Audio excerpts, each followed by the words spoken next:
السلام عليكم ورحمة الله وبركاته الحمد لأهله والصلاة لأهلها أما بعد সমস্ত প্রশংসা বিশ্ব প্রতিপালক আল্লাহ তাআলার জন্য, যে রব্বুল আলামিন বিশ্বের বিভিন্ন প্রান্ত থেকে হাজিদেরকে হজের উদ্দেশ্যে তার বাইতুল্লাহর আশপাশে গিয়ে অবস্থানে তৌফিক দান করছেন।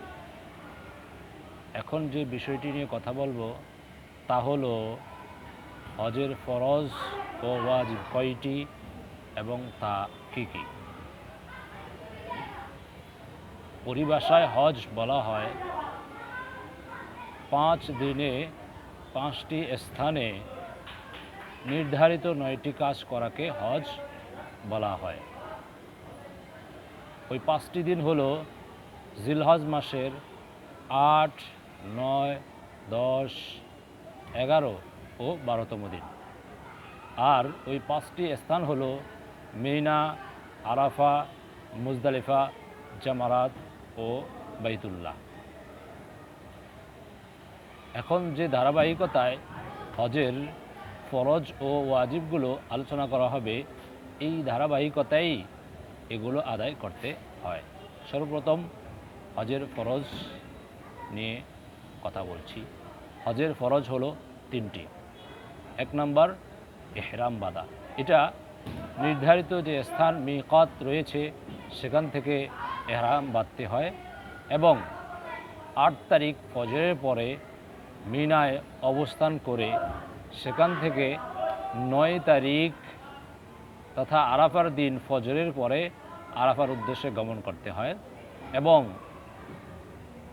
জোহরের পরে থেকে নিয়ে কিছু সময়ের জন্য হলেও আরাফার ময়দানে অবস্থান করতে হয়।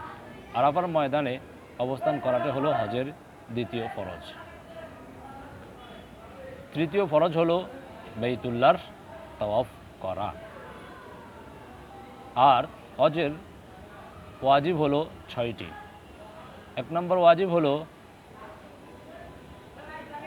10 তারিখ রাতের শেষ অংশে সূর্য উদয়ের পূর্বে, ফজরের পর থেকে নিয়ে সূর্য উদয়ের পূর্বে কিছু সময়ের জন্য মুজদালিফা অবস্থান করা এবং সেখান থেকে পাথর কচি সংগ্রহ করা। 2 নম্বর ওয়াজিব হলো মিনায় অবস্থিত জামারাতে পাথর নিক্ষেপ করা। 3 নম্বর ওয়াজিব হলো কোরবানি করা। 4 নম্বর ওয়াজিব হলো মাথা মুন্ডানো, আর এটি হলো পুরুষদের জন্য।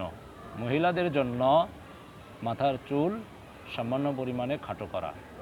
5 নম্বর ওয়াজিব হলো সাফা মারওয়ার সাই করা। 6 নম্বর ওয়াজিব হলো মক্কা থেকে একেবারে বিদায় নিয়ে চলে আসার পূর্বে বিদায়ী তাওয়াফ করা।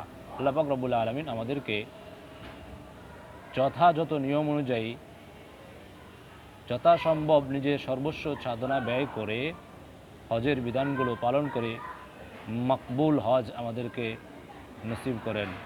ওয়া আখির দাওয়ানা আলহামদুলিল্লাহ রাব্বিল আলামিন।